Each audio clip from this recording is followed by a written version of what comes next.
मैं देखता हूं कि जो बुद्ध का योगदान है अध्यात्म में, वो योगदान है कि अध्यात्म में सरलता को वापस लाना, साधारणता को वापस लाना। क्योंकि पहले के लोगों ने इतना जटिल बना दिया था। आज भी कुछ लोग अध्यात्म को इतना जटिल बनाकर पेश करने की कोशिश करते हैं कि आम व्यक्ति तो सोच ही ना पाए कि ये संभव है। और उस सरलता और साधारणता की घोषणा के लिए ही उन्होंने जो भाषा भी चुनी, वो उस समय की जो लोकल भाषा थी, पाली। संस्कृत एलीट भाषा थी उस समय की, उन्होंने उसको नहीं चुना। और पढ़े लिखे थे, वो एलीट ही थे, उन्होंने वो भाषा नहीं चुनी, वो उसमें बोल सकते थे। क्योंकि कुछ भाषाएं ऐसी होती हैं, उसमें इंसान को गोल गोल घुमा दो तो वो घूमता चला जाता है। फिर उनका कहना था भाषा का तो कोई मतलब नहीं है, भाषा से क्या लेना देना, बात समझो।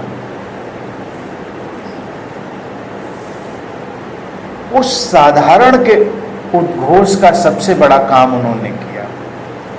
और इतनी बड़ी धारा, इतनी बड़ी तरंग, इतनी बड़ी रिप्पल पैदा हुई कि उसने धीरे धीरे पूरे देश को अपने आगोश में समेट लिया। फैली, कहते हैं कि पूरे विश्व में फैलती चली गई। आने वाले 400-500 साल तक वो इतनी अलाइव रही, इतनी जीवंत रही, जिसकी कल्पना नहीं करी जा सकती। उसी जीवंतता की खुशबू से खींचकर जीसस भारत आए करीब 500 साल बाद, उनके बुद्ध के शरीर छोड़ने के बाद, और यहाँ रहे, सीखा, और जो उनकी देशनाएं थी, उनकी टीचिंग्स थी, उनको लेकर वो वहाँ गए, उनको बांटा लोगों से।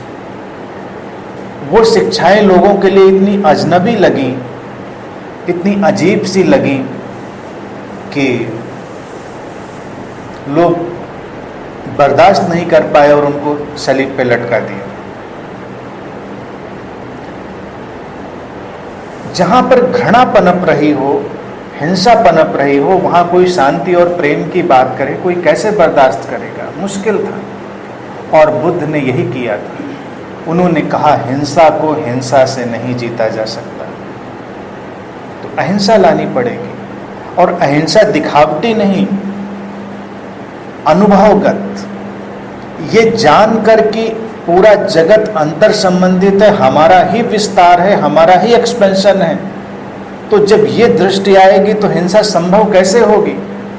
कोई मुझसे अलग है तो हिंसा हो सकती है, कोई मुझसे अलग नहीं है तो हिंसा कैसे हो सकती है? जीसस ने जब यही सब शिक्षाएं उधर बोलने की कोशिश करी तो बड़ी मुश्किल, बुद्ध के वक्त भी बहुत मुश्किल हुई थी उनको ये सब बोलने में।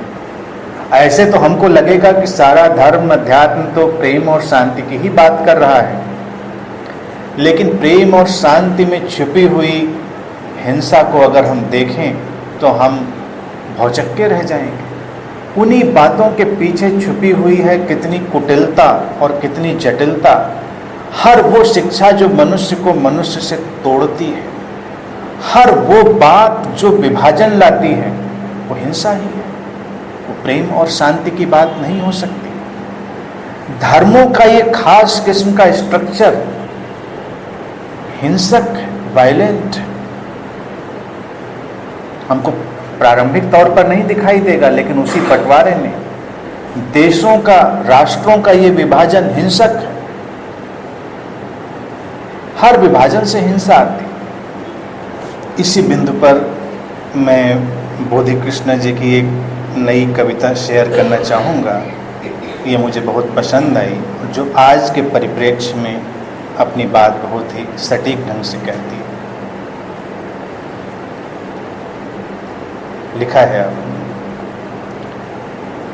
फिर से उभर रही है बुद्ध की पदचाप, बमों के धमाकों, छल, दंभ और अन्याय के शोर के बीच। बुद्ध कोई व्यक्ति नहीं, कोई नाम नहीं, कोई उपाधि या कोई उपलब्धि नहीं।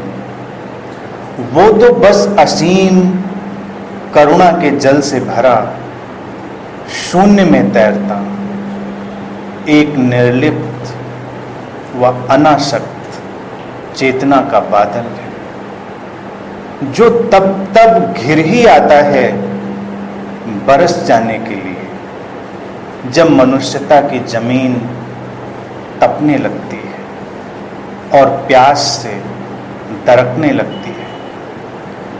बुद्ध की पदचाप हमेशा सुनाई देती है इतिहास और मिथहास की सारी भूल भुलैयाओं को चुपचाप पार कर।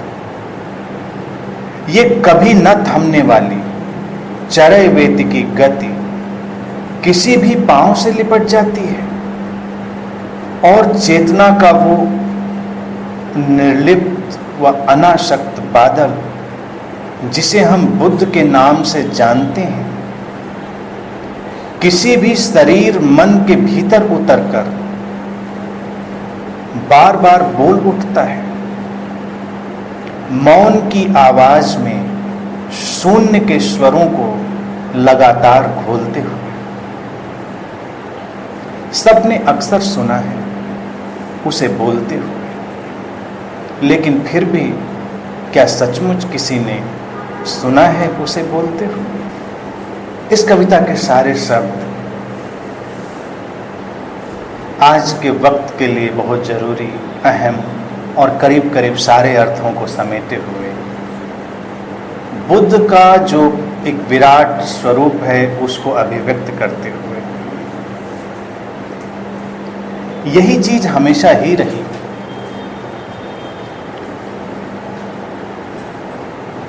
छल, दंभ, अन्याय, हिंसा, बम, युद्ध, उनके बीच ही बुद्ध की पदचाप उभरती है।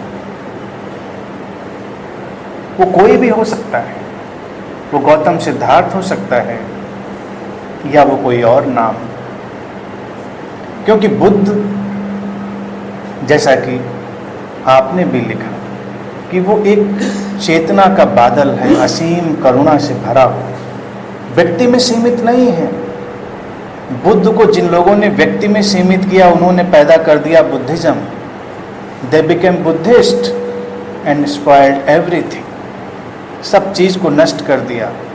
बुद्ध का बुद्धिज्म से और बुद्धिस्टों से कोई रिश्ता, लेना देना, नाता नहीं है। अगर आज बुद्ध आए तो सबसे पहले बुद्धिज्म को ही खत्म करेंगे। सबसे पहले वो उन मठों और उन साहित्य को जो उनको एक सिद्धांत की तरह बनाकर पेश कर रहा है उसको खत्म करेंगे। जैसा मैंने देखा बुद्ध को, उनसे ज्यादा संप्रदाय विहीन व्यक्ति आज तक मनुष्यता के इतिहास में कोई हुआ ही नहीं। टोटली कल्टलेस, ऐसा व्यक्ति जिसने अपना नाम हटाकर कहा कि मुझे अब से बुद्ध की तरह जाना जाएगा, द अवेकन्ड वन।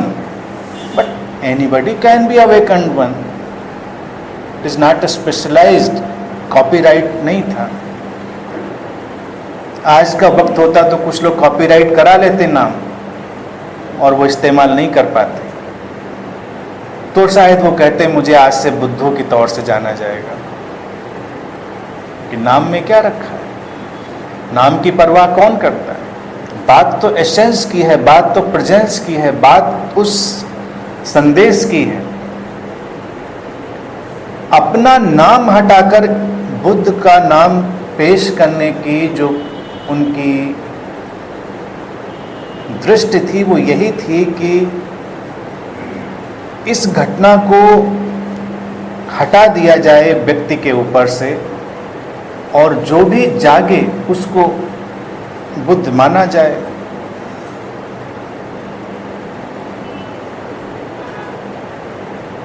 बड़ा ही खूबसूरत था।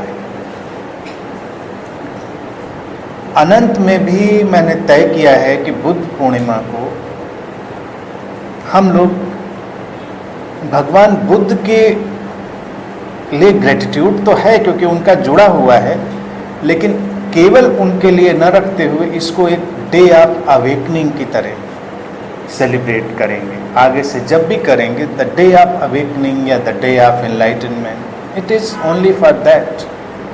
उस रिमेम्बरेंस के लिए, उस स्मरण के लिए है कि हाँ ये संभव है, ये किसी के लिए भी संभव है।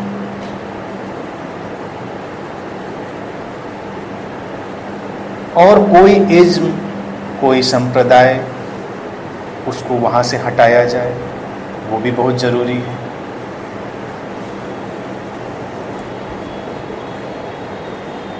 आज के परिप्रेक्ष्य में बुद्ध के संदेश को समझने की ज़रूरत अलग तरह से, लेकिन उसको समझने के लिए हमको बुद्धिज़्म की शरण में नहीं जाना पड़ेगा। हमको उनके संदेश को शुद्ध रूप से समझने की कोशिश करनी पड़ेगी।